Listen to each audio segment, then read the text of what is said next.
Hello, we're going to explore one more advanced topic for now. This is depth testing.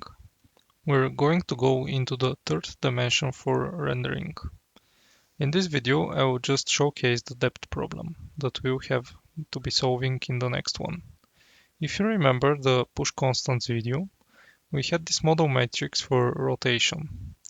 Let's change the rotation to happen over the y-axis at 45 degrees angle.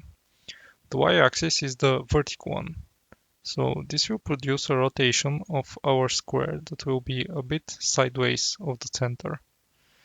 It will go from the closest to the camera to the farther from the camera in depth.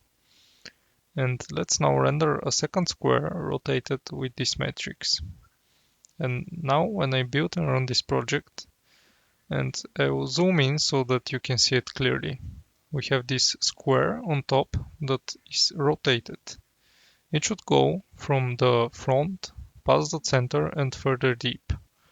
And we would have this center point here. But more importantly, this center point is also where the first square was rendered.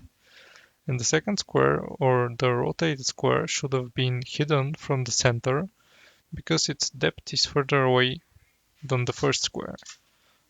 So in the next video, we'll see how to include a special texture called a depth texture into our pipeline. This texture will then help out the blend part of the graphics pipeline to determine which pixels are in front and which to throw out.